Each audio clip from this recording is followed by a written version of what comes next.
George Soros, billionaire philanthropist, addressed students and faculty at the University of Pennsylvania on April 8, 2002. I find the foreign policy of the Bush administration exceedingly dangerous. Although the terrorist threat is real and we must defend against it, we are going about it the wrong way. What makes the situation so dangerous is that nobody dares to say so. The nation is endangered, therefore it's unpatriotic to criticize our leader. That is not what has made this country great. The strength of this country lies in the Declaration of Independence and the Bill of Rights and the freedom of speech and thought.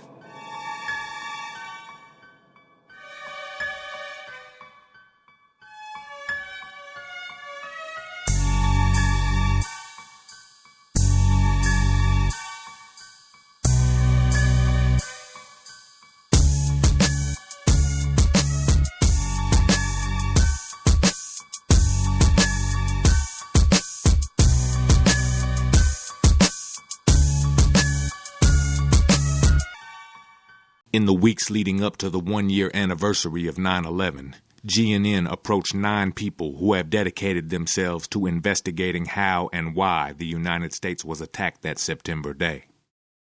We asked them 11 questions. Unanswered question number 1. To what extent should airlines have been prepared for September 11th? Mary Schiavo is representing families of passengers of hijacked 9/11 planes in lawsuits against United and American Airlines. What was really interesting is what people thought, what the government told people and how the government acted versus the real facts. First of all, the question is not what they should have known. And I believe I can show you in just a few seconds. The question is, what did they know? And believe me, they knew a lot. Because on a September day, 4 planes were hijacked in Islamic Jihad. It shocked the world and will forever change the law under which we act. You think I'm talking about September 11. I'm not. I'm talking about September 12, 1970. Yes, we had an Islamic Jihad. 4 airplanes were hijacked. Actually, it was supposed to be 5. They were taken to Jordan. They were blown up on September 12, 1970. So in the wake of September 11, 2001, when we heard carriers and governments alike saying, oh, no one could have foreseen this, no one knew that this was coming, no one knew that there were any risks like this in the world, is absolutely false. Why? Because we know that aviation is an industry which criminals go after, terrorists seek, and hijackers prey upon to make their political statements in the world. We know this. So September 11 was literally a repeat of a fact and an event that had occurred 30 years earlier in history. The Bush administration has changed its official story about how prepared it was for the threat of terrorism around September 11th. Unanswered question number 2. What did the Bush administration know? And when? Mike Ruperts from The Wilderness was one of the first independent news sources to raise the issue of government foreknowledge. First of all, it's imperative to note that the Bush administration is absolutely and totally lying when it says, golly gee, we had no idea that aircraft could have been used as weapons of mass destruction to attack the United States. We know, of course, that Bush had clear briefings that al-Qaeda might be hijacking airplanes, but gee, the press forgot to tell you that on October the 24th through the 26th of 2000, the Pentagon held detailed drills practicing for an airliner being crashed into the Pentagon. The major media didn't tell you that at the G8 summit in Genoa, Italy in July of 2001, just 2 months before the attacks, all the airspace was closed off. The summit conference area was ringed with anti-aircraft guns, and the Los Angeles Times reported clearly that Egyptian intelligence and other intelligence services were afraid that hijacked aircraft would be crashed into the G8 summit to kill President Bush. It's a total lie that the administration had no knowledge. It's also a lie that the administration had no advance warning of the attacks. Intelligence reports from France, from Germany, from Russia, from Egypt, from Jordan, all of which taken together show clearly that the United States government had been warned that in the week of September the 9th, commercial airliners would be hijacked and crashed into the World Trade Center, and that ultimately, through other warnings, that they would involve aircraft from American and United Airlines. Those are very specific warnings, and that's just what we know now to this day. The FAA, NORAD, and the U.S. military have standard operating procedures that are routinely deployed during hijackings. Unanswered question number 3. Why wasn't the U.S. military able to intercept the hijacked planes? Nafeez Ahmed's book, The War on Freedom, is one of the most detailed investigations of 9/11. Standard operating procedures dictate that as soon as a plane flies off course, the FAA will contact the plane and try to ask them what is going on.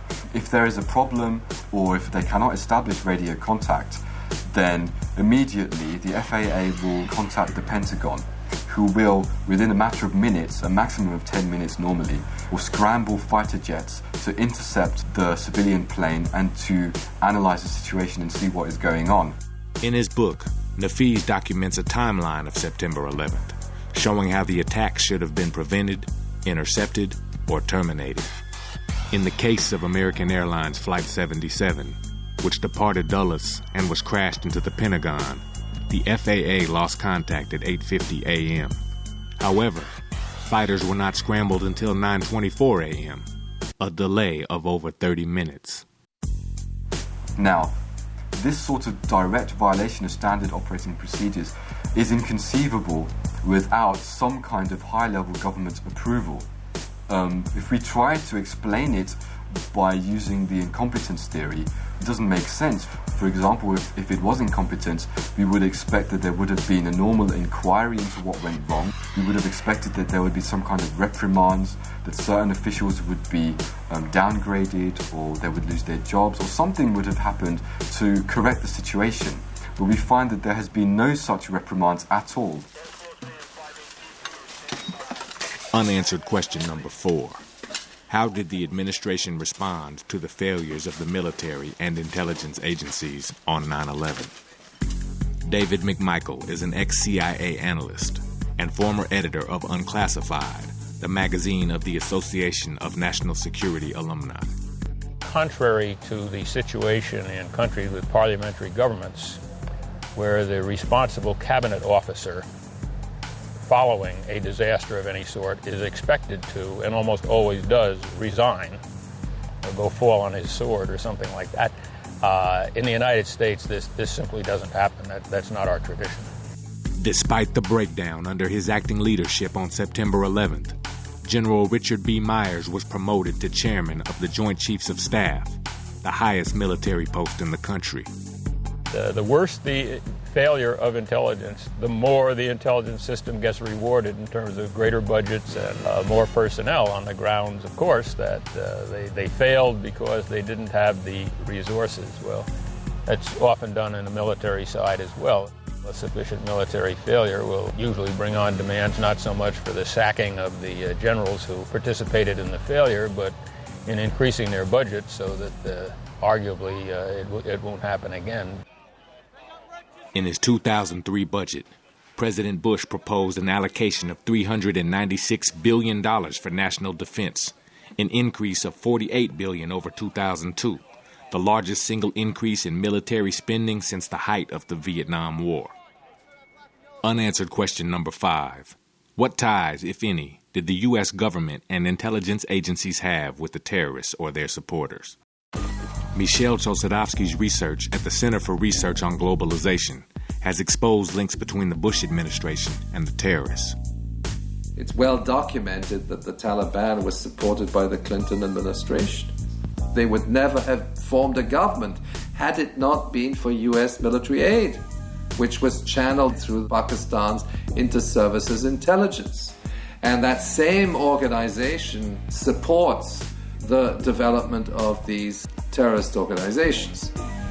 During the Soviet-Afghani War of the 1980s, Pakistan's Inter-Services Intelligence Agency served as the critical link between the CIA and frontline rebel groups, one of which was Osama bin Laden's al-Qaeda network. The Al-Qaeda network is considered by the CIA to be an intelligence asset, and intelligence assets are controlled by their sponsors.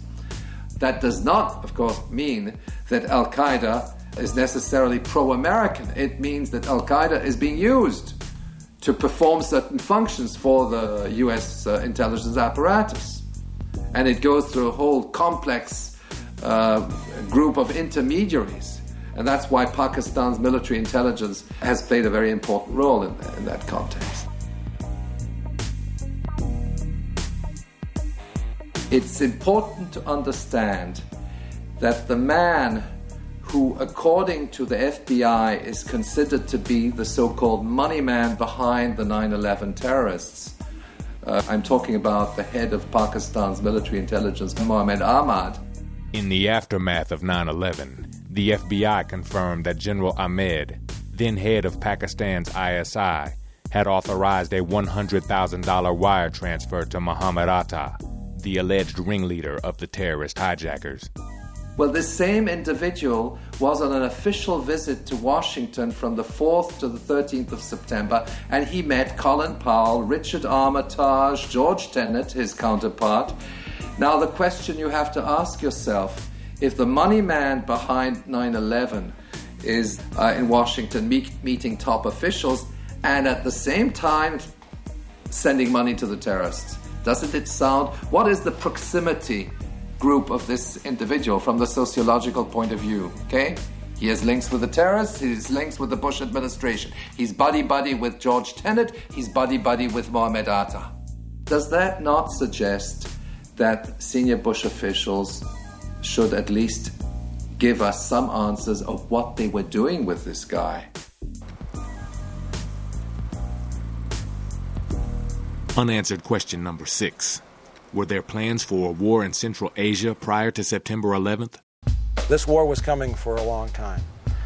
Zbigniew Brzezinski, who had been Jimmy Carter's national security advisor, but who also worked in intelligence roles for Presidents Reagan and Bush 1, co-founder of the Trilateral Commission. He wrote a book in 1997 called The Grand Chessboard, American Primacy and Its Geostrategic Imperatives. And at 3 specific places in that book, he says the key to America's control of the world in the 21st century is the control of Eurasia. In support of his thesis, Brzezinski states, a power that dominates Eurasia would control 2 of the world's 3 most advanced and economically productive regions, and about 3/4 of the world's known energy resources. And then he says that without an attack on the order of Pearl Harbor, or without a direct external threat, there was no way that the American people would support the imperial mobilization necessary to control Central Asia. And in this book, again, written in 1997, Brzezinski had a map of where the next world conflict was going to be. And you look at this map in the book, and it's exactly where we're fighting now.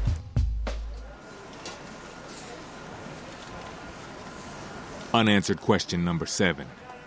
Is there an underlying motive, besides the war on terror, for the U.S. military presence in Central Asia? Peter Dale Scott has written extensively about hidden agendas in U.S. foreign policy. There are people in the administration who believe out and out that this is the American century, that it is the time for American hegemony. Both Republicans and Democrats have said we shouldn't worry so much about what our allies think. Despite a lack of support from America's traditional allies, the Bush administration continues to pursue military action in Central Asia. But it's, I think, pretty clear now to everybody that America has a oil geostrategy in that part of the world. The U.S. National Energy Policy Report of 2001, authored by Vice President Dick Cheney, formerly one of America's richest and most powerful oil industry executives, demanded a priority on easing U.S. access to Persian Gulf oil supplies. America needs to control the world oil system. And the fact that we have put U.S. troops in Georgia, Uzbekistan, Tajikistan, even in Kyrgyzstan, 200 miles from the West Chinese border, all those troops there are nominally in the name of fighting the terrorists, but in reality, they have established an American presence in the great oil basin of the Caspian. and people more and more admitting that America is a serious player in that area now because of the troops we put in. On October 6, 2002, the UK Observer reported, the Bush administration, intimately entwined with the global oil industry, is keen to pounce on Iraq's massive untapped oil reserves, the second biggest in the world after Saudi Arabia's.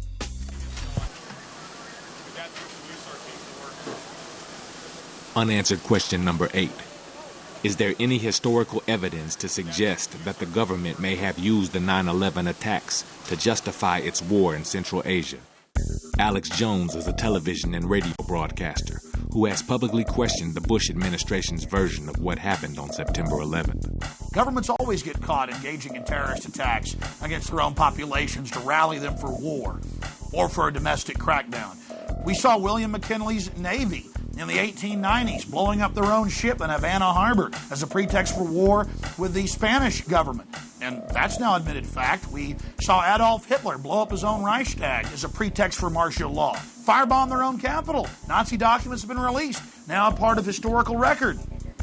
Then, of course, we saw December 7th with the Japanese attacking Pearl Harbor. It's now been released that 12 days before, they had Admiral Yamamoto's communique that the Japanese were going to be attacking Pearl Harbor. One of the best examples we have of the U.S. government planning terrorist attacks against its own institutions is the Northwoods document. This is a confirmed, admitted document, declassified just a few years ago. In Body of Secrets, his best-selling expose of the National Security Agency, author James Bamford revealed that Operation Northwoods called for innocent people to be shot on American streets, for a wave of violent terrorism to be launched in Washington, D.C., and for a U.S. ship to be blown up in Guantanamo Bay, all in an effort to galvanize American public support for a war against Cuba. And they say in the Northwoods document, casualty list in U.S. newspapers would cause a helpful wave of indignation. We certainly saw a helpful wave of indignation after September 11th. Unanswered question number 9. How has the government's reaction to the terrorist attacks impacted the rule of law in the United States? John Judge is a member of the Washington Peace Center and has researched the post-9/11 effects on U.S. civil liberties. As of September the 11th, the entire country went into continuity of government, which is a special government that does not rely on the elected representatives, but in fact puts a small group of people in power.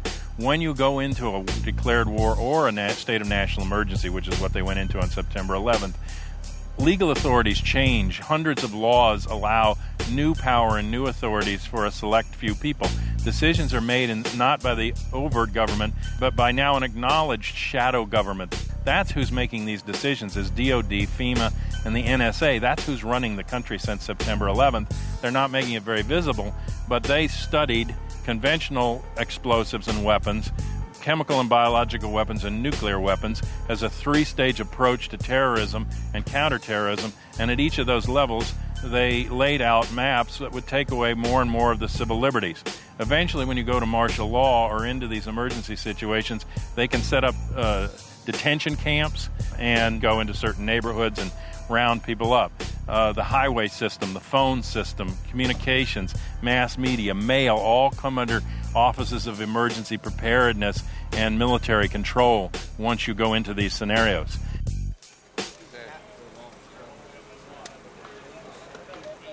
Unanswered question number 10. How has recent legislation, like the Patriot Act and Homeland Security Bill, affected the lives of American people? Reva Intine is an executive director of the National Lawyers Guild. One of the greatest ironies, along with the tragedy of the Patriot Act, is that it's called Patriot. In fact, it is patriotic to defend the Constitution, and what the Patriot Act does is dismantle the Constitution.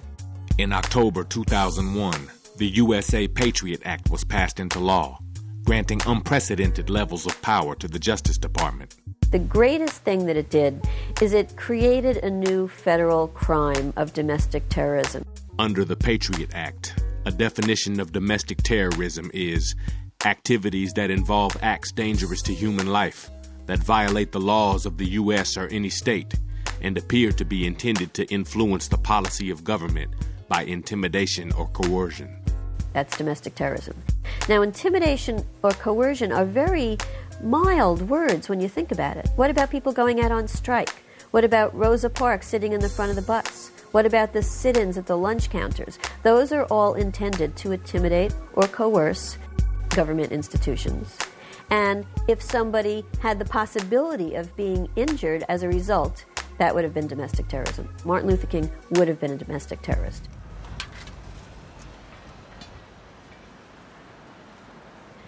In addition to this new federal crime of domestic terrorism, some of the aspects that are quite troubling include this sneak and peek provision.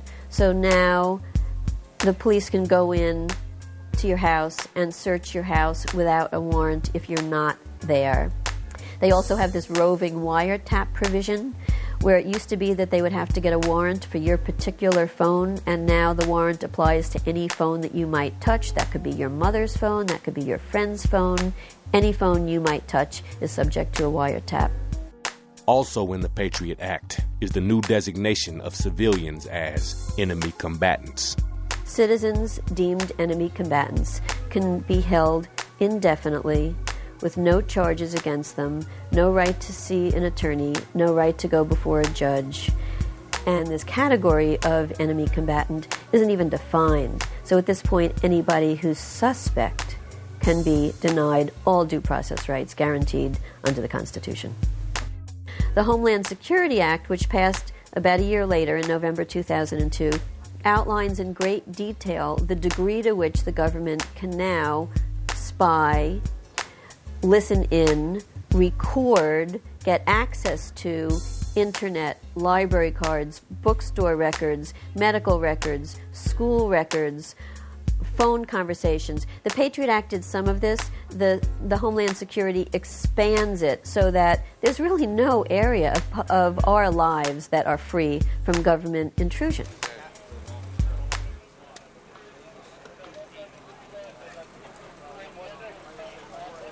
In conclusion, we asked our interviewees, what are your final thoughts and what can we do? On September the 11th, 4 commercial airliners were hijacked. 2 of them were crashed into the World Trade Center buildings in Manhattan, New York. 1 was crashed in Pennsylvania, and another was crashed into the Pentagon. This set off a cross in the Rubicon of human existence, a change in our lifestyle, a change in human civilization, which people are just beginning to understand about a year after the fact.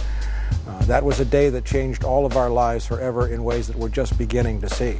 But the run-up to September the 11th, the historical context in which it occurred, is a much darker, much deeper political and economic story that cannot be explained away by the trite and simplistic explanations given by the administration or the news media. Well, I don't think we yet know what happened on September the 11th, but we're being presented in the same way that we always are, with a world that we know nothing about, with people that supposedly we're told hate us for reasons we can't comprehend. We're being told, for instance, that the reason that they bombed the trade towers in the Pentagon is that they hate us because we're a democracy, because we're a pluralist society, because we have an open society, and they can't stand that. Or because we're large and have a great deal of wealth. Well, if that's the case, why aren't they bombing Canada? Canada's a pluralist, large society, but it has a much different foreign policy, doesn't it? And so what's happened is that the American people, separated from their own history, have no idea what has been done in their name all around the world in those intervening 50 years since the end of World War II. It was Mussolini who said it, and not only him, not only he, that war is the health of the state.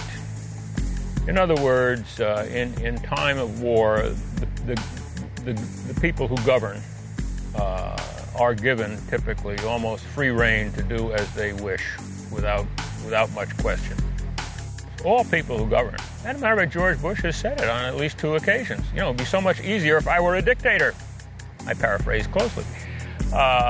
This is what the people who govern want. I mean, no one in a position of power, wishes to be restrained by such things as law, or constitutions or public opinion. I mean, a simple examination of history through a political science lens will tell you that. So, yes, people seize these opportunities and run with them. Just after September 11th, there was a great deal of sympathy from Europe, from Russia, from everyone. And at that time, the Bush administration was able to pursue a variety of international policies that had previously been vehemently rejected by its own allies.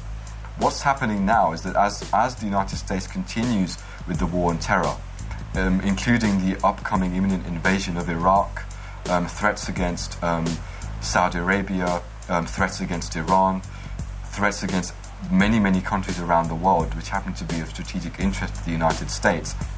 The US allies have grown increasingly worried about US policy, which is basically very unilateral and is based on a lack of consultation with its allies. So I think public opinion is now beginning to go back to the pre-September 11th stage of hostility towards US policy.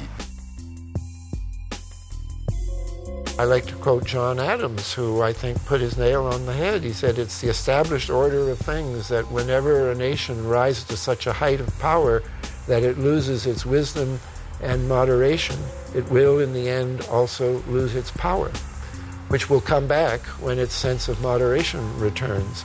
Now, he was talking about Great Britain. But what was true of Britain then, and I think he was absolutely right, and it was true of Napoleon, who went crazy, thought he could march into the heart of Russia, the heart of Asia, and it was a disaster. Hitler thought he could march into the heart of Asia, it was a disaster. We are about to march into the heart of Asia, apparently. And if we do, and it's not clear that we will, but if we did, I think that it would be seen 100 years from now as the beginning of the decline of American hegemony. Yeah, 1 year later, in the aftermath of September 11, the Bush administration is waging a war in Iraq, in Palestine, in Afghanistan. It's a war without borders, it's a war of conquest. It responds to economic and strategic considerations and has nothing to do with the war on terrorism. Within the United States, fundamental freedoms have been rescinded through the Patriot Act. Fundamental rights of free expression are being again also rescinded.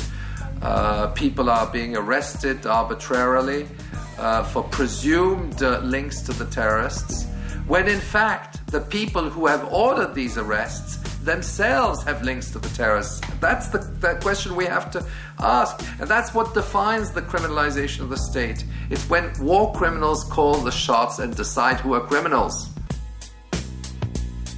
Years from now, when people analyze what happened in the wake of 9/11, it will be a very, very dark day in the history of American legislation and legal history, because for the government to rush to protect corporations, foreign corporations and airlines, and negligent wrongdoers against dead and dying and injured Americans, it will be a very dark day. And they were willing to strip them of their legal rights to do so. Shocking. And to do that in retrospect, to harm them in hindsight because of what the government and the airlines failed to do. It will be a very dark day in American legal history. And probably worst of all is the realization, and many senators have now admitted it, that they were contacted by lobbyists seeking a bailout and immunity for the negligent, not on September 12th or 13th or 14th. On September 11th, the lobbying started. While bodies were still burning, Congress was crafting protections for the negligent against the burning and dead. Dissent has never been more critical for us to engage in with all of the energy and all of the commitment that we can muster. Because without these voices of dissent, we will not be the full society that we cherish. And the government is taking us on an illegal path. And it is our voices that must demand that they follow the Constitution and follow the law. When people say what we should be doing, people need to mobilize at the local level, at the grassroots level. There are now about 30 municipalities around the country that have passed resolutions to demand repeal of the Patriot Act. It's a very good thing for people to do. People are also negotiating at the local level with their local law enforcement that local law enforcement should not cooperate with federal law enforcement in terms of INS or the Department of Justice, the FBI. People need to encourage people to speak out, encourage their local governments to speak out. As this system squeezes more and more people, as this system begins to dominate more and more people and displace more and more people, folks are going to be looking for answers. You need to be educated to be leaders in your area to give them those answers and how we can rebuild our society on decency and honor and things that have really made societies work in the past. We've got to start honoring creativity, honoring individuality, and not this mass-marketed slave hell that they've created. Now is the time to fight this dehumanization. Now is the time to realize you're special and you have power and you can affect change and that we're in a war for the very future of humanity. It's that important. And you're a soldier on the front line. So get out there and take it back to them 110%. You don't have a choice, ladies and gentlemen. Run your own life or somebody else is going to run it for you.